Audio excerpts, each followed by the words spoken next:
All right, ladies, welcome back to the round table. We are in Proverbs 31 this week. We're so excited that you guys are with us. If you are in the chat with us, please drop where you are and also how your week has been. We would love to hear from you. We'll be giving away a few things if you drop your name and where you are in the chat. We want to hear from you guys, and we're really excited to be with you guys today.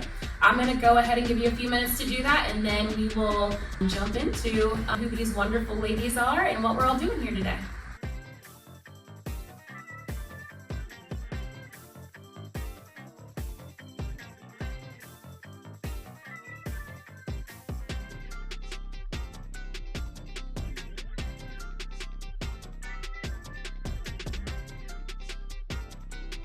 We're going to go ahead and jump in. I have some wonderful Bible study ladies with us today, and so do you want to tell us who you are and how long you've been in Bible study? Sure. My name is Terry Farrant. We moved here about 6 years ago, and I started in ladies Bible study right away. My name is Gina Han, and I've been doing women's Bible studies for about 5 years. My name is Jen Scorzell, and I have been with Women's Bible Study for about 10 years. I'm Robin Rao, and same here, 10 years doing Bible study here at Grace.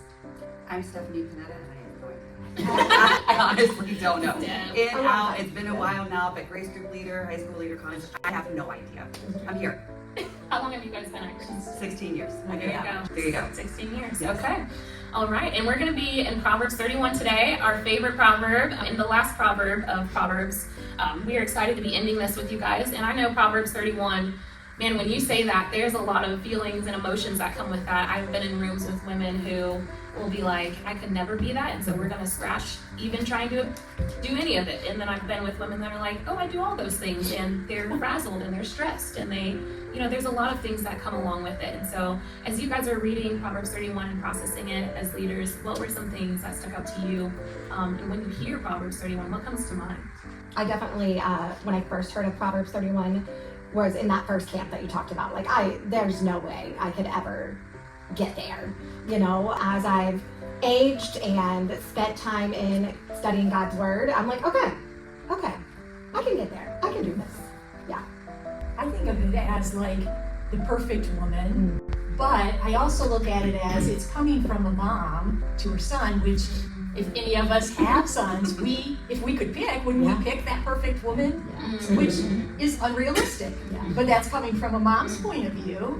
You would want that, right? Yeah, that's a good point, Terry. I think for me, I've been reading this since I was a little girl. And I always knew I just wanted to be a mom. And I wanted to stay home with my kids. That was just one thing. And so this was something I always just really wanted to live up to. Not that it's not daunting, because it is, because I could never be all of this, but it is something that I thought about as I started having kids and my husband, and I thought it was good to have her as a, how sometimes we have all these athletes or people that we look up to and we strive to be that. I'm going to have to say this verse was something that I took to heart and wanted to be that busy mom, always being about the business that I needed to do to take care of my family. That's awesome, because that's not what I felt at all. Because if you do just go into it, really go, oh my goodness. That's awesome. Yeah. But yeah, I think younger and anticipating motherhood, anticipating being married and running a household, it was something to live up to. I just looked at it as, there's no perfect people. That's perfection. That's so perfect. That's this, that's that. But then the more I've surrendered and come to know God, it's becoming a godly woman. Yeah. And that is what I'm striving for. Yeah. And I've seen that happen, and now I do want That's to achieve that. Yeah. I agree mostly with you. I think that the longer that I follow Jesus, the more people in my circle will be like, you're such a Proverbs 31 woman. And I'm like, really? And then I go and read it and I go, oh, actually, there are some things in here that I am doing as I'm following God that I didn't realize. Yes. And so that's kind of my experience too, is like, you do want to be a godly woman. I've been walking with the Lord for over 40 years, and I've not studied this passage very much at all. And that's true. And the first time I read it, it was overwhelming. But just preparing for this and just realizing that it is more of your relationship with the Lord is encouraging. A lot that the Proverbs 31 woman does in these verses here. Where do you feel like when you're reading this, you're personally not measuring up? Every day. Everything. What specifically? I mean, these people had some money. I think they're prosperous. Yeah. She clothes herself in fine linen and purple gowns, and her husband is a leader at the gate. Yeah. So first of all, they had some prominence in that village where they were. Yeah. And so part of her probably had some things she had to live up to, maybe a little bit, with people around. Yeah. I mean, Yes. wow. And that is just not in my personality. I mean, it sounds silly, you know, but I've had to learn to value being productive, which is very different. I mean, of course, that passage talks about productivity in every way. Yes. So, I think even when she's talking about, I don't have a lot that I'm not creative. I definitely can kill a cactus. Like there's just nothing about that I have giftings towards. But when it comes to being productive, I mean, in my younger days, man, I would fill my day, and the more I got done in the day made me feel like how accomplished. You know what I mean? Look at all of that, and oh, I love getting a to-do list done. And I think one of the things that I feel like I've grown in the most is that's not actually what God's calling us to do. That's not exactly how He's calling us to be productive.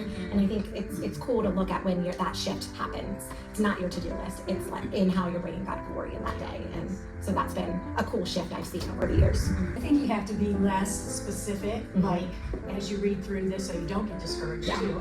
Like I don't like to shop. I don't like to sew. Yes. That cuts out a lot of bullshit. I don't like to get up and stay up late or get up early. So I mean, half the verses are cut out. I mean, I think the way you've got to look at this is take other verses into consideration too. God doesn't want us to be lazy. He wants us to be industrious. He wants us to care for our family. So if you're not specific, oh, I gotta mark that one off and that one off, Yeah. but you take the whole thing, she loves her job, she loves her family, she loves doing what she's doing, and she cares about her family, and that's important to her. So if you kind of do the spin that way instead of specifically, I think it's much more encouraging, much more doable. And she wasn't just about her family, because she extends her hands to the needy. Yeah. Absolutely. And because she was wealthy or somewhat wealthy, people probably came to her a lot, and she was, you know, And even was if able we're to not do that. wealthy, Even if you're all not, through we the Bible, still, we're supposed yes. to care for the poor. Right, exactly. What does that look like in your guys' day-to-day life? That idea of extending your hand to the poor, and she does so, but like I think there's an element of these are her giftings, and so what does that look like to use your giftings and to extend your hand? I think we talked about this a lot with Worthy of It All. It came up at least in our Bible study conversation around what that looks like, and just to see people, just to see them. Don't see them as their status. Don't see them as, you know, where they are in society. And I think sometimes at least the conversations that we had around that was even, oh, if I give that person that's at the freeway money, they're just gonna go buy drugs. Yeah. The Lord's just calling you to be obedient. Like you need to trust that if He's calling you into that, then you just need to do that. He'll work on that guy. Don't worry about that or whatever. And so it is just so much of that. I mean, I think I don't know, Satan uses that. We doubt things and our mind starts to go crazy. And it's like, no, just see my child. Just look at them like they're human, you know? Like, We start weighing, well, what are they going to do with that? And am I contributing to that? Yeah. And so we get all mixed up, and that's our own junk Yeah. coming out, not his. exactly. I agree with you on that. I used to do a lot of comparison, but I realized that God gave me gifts differently than everybody else. And He specifically gave me those gifts, and so I'm to embrace them. And I find people very intriguing. And so I love to be around people. And I think just getting to know people and seeing things in them, which He uses me, and I get blessed in the process by seeing other people. So I love that, using that, because I don't have a gift of cooking, and I don't have a gift of sewing or so many of these other things. Yeah. But I can laugh, but I'm not a domesticated woman. Gifting is more encouraging people, comforting people, for people. And so That is definitely your gift. You're very Absolutely. comforting. and I just love that. You know, it's like you guys said, I'm not a seamstress, you know, I do like to garden, and I can keep things alive. But it's more people, it's more like it's more people, people skills. Yeah. And that's how we're supposed to busy ourselves. That's how we're Yes. supposed to be productive. Using the So how does that reality and that truth and that perspective shape now how you see this verse? Oh my gosh.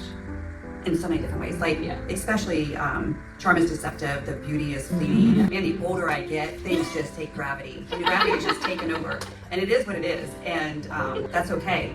But I've come to understand that fear of the Lord is, oh my gosh. I used to, when my kids would go around when they were in high school wearing our name on the back of their shirts, I'd be like, you're wearing our name. Don't ruin the family name. Yeah. Now it's like, that doesn't matter. I'm a Christian. Don't ruin that for God. So it's like a huge transfer from, it was about our family name and us personal, to no, don't ruin the kingdom and God. And that is just coming from I think kind of going to what you said in the very beginning, Terry, about this is a mother's call, our prayer for their son, and that is the season of life that I am in. But I think even taking that, what I've learned over the years, this isn't an overnight fix.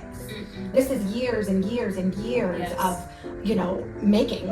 And so even when I'm thinking about who I'm praying for my son's future spouses, it is this woman, but it's also just the characteristics. Because obviously they're not going to be this woman at 25. And so what does that really look like, and how does that even shape how I'm praying for them? And that, we want that compassionate person, and we want that person who is seeing all people as equal and that type of thing. And so when I'm praying for that over my sons, it just even shapes how that goes.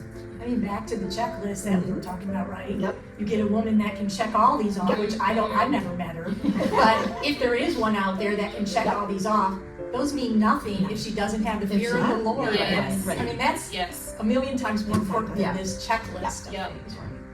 And even as you work through the book that we're reading and some of those questions, it's like, that's who you're looking for. You're looking for someone who's in biblical community. Like, I want my son's future spouses to have the right people in her corner, so I know that there, truth is being spoken into her, and, different things like that.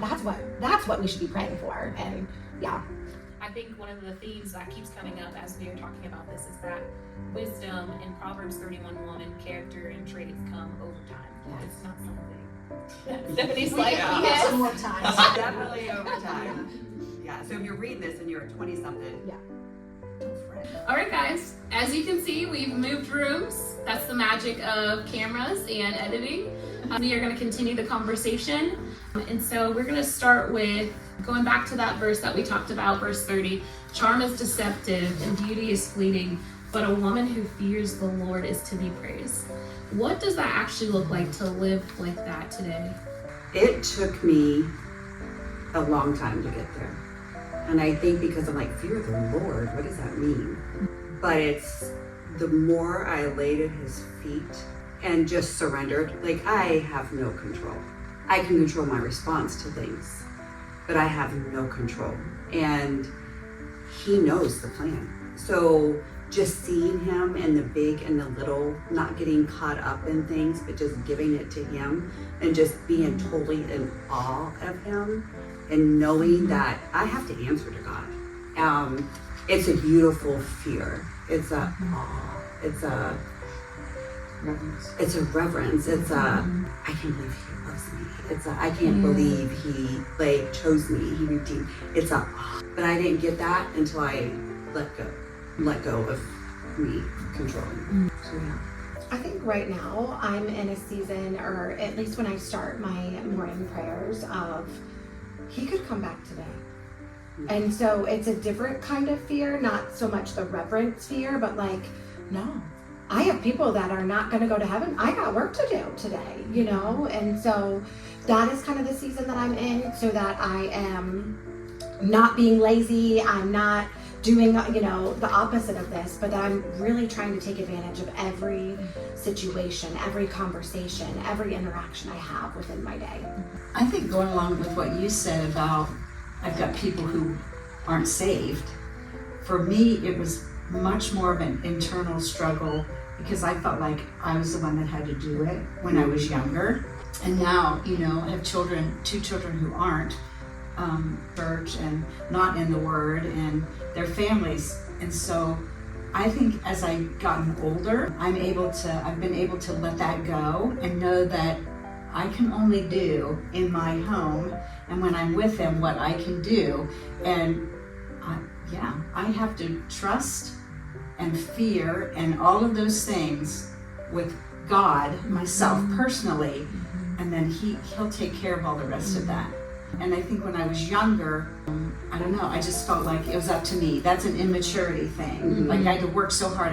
What am I going to say to them? What if they come over for dinner? How am I going to, and I'm just wearing myself out with that, when all I have to do is do what I'm supposed to do and show them my heart. He'll take care of the rest of that. And so I've let that go, and I say, okay, Jesus, come whenever you want, because I know you're going to do the work, and I don't have to do that. He's going before you. Yeah. So and that took age. Took that whole age thing. Yeah. Same with the fleeting looks and the, I'm there. I know, it happens. One day you're feeling really good and the next day you're like, oh, what happened? So, See, that's living. exactly where I'm at. I'm living that right now. Yeah. I think also like at the women's retreat, a lot of women in my discussion group that were moms were talking about perfection. Yeah. And I know when I was younger, I felt like I had to do it all, like, and have this and be perfect, the perfect mom, get the kids here, da da da da, all that kind of stuff. I wasted so much time doing that. Yeah. And now as a grandma, those kids, I want them to know God. It's that So inside of so I get to now just enjoy that. Yeah. By God's grace, my kids all do walk with Him, and now it's about the grandkids and the family members who do not know Him. So, Well, and if the women of this church would really get off social media oh, and dig into this book and let this dictate how they interact with their kids, how they schedule their lives. I mean, this would be a whole different world.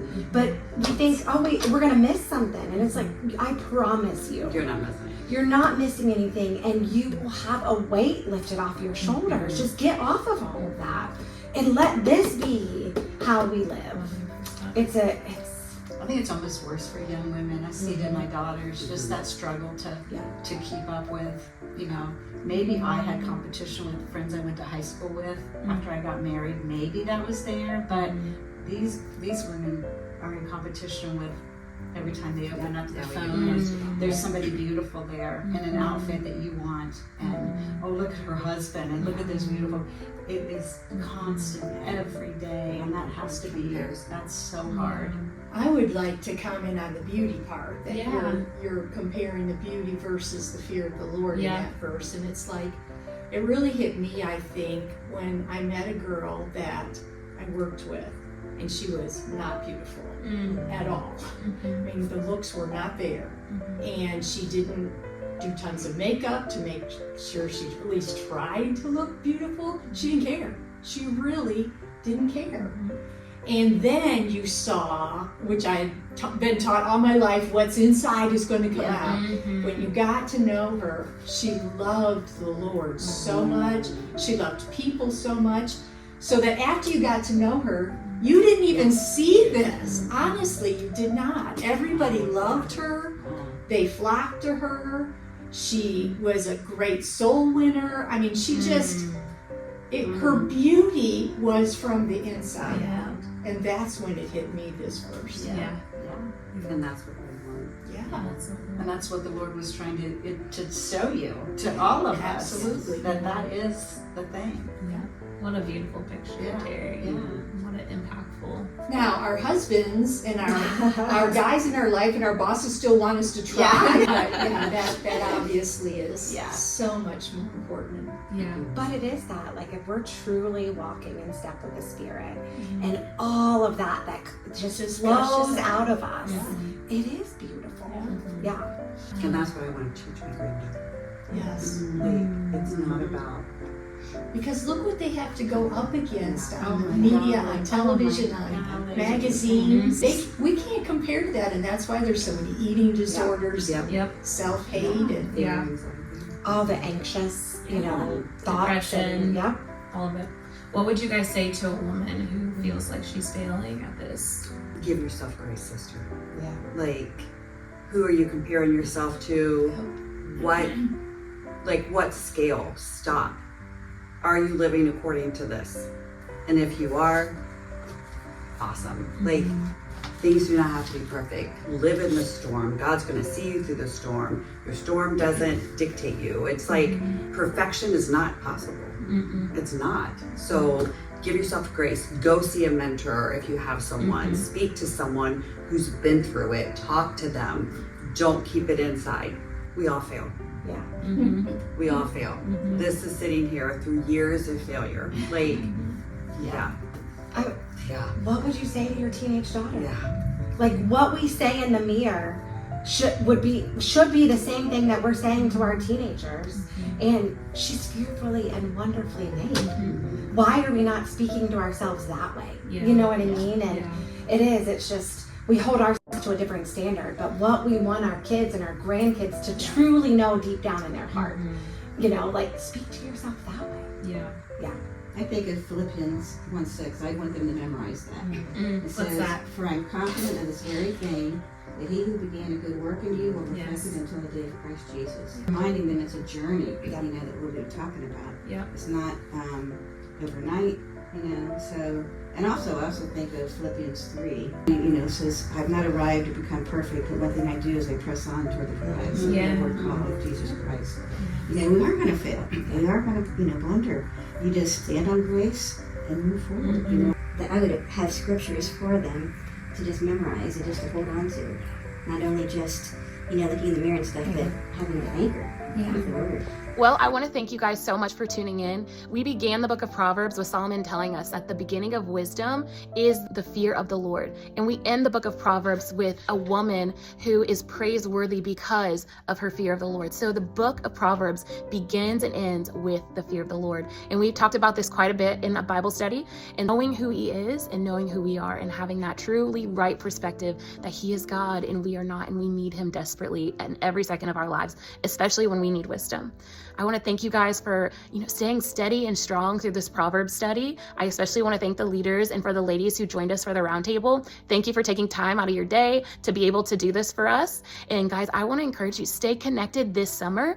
Keep showing up for each other. Keep reading your Bibles. Keep staying grounded in God's word, even though we're not meeting together. I'm so eternally grateful to have been able to serve with you guys this summer. And I really look forward to seeing you guys again in the fall. But if you could do me a favor, send out a link that had a feedback form in it. And feedback form really helps us here in Women's Bible Study to keep this material fresh and to keep your experience really good here. So we would love to hear from you. We need to hear from you. What did you like? What didn't you like?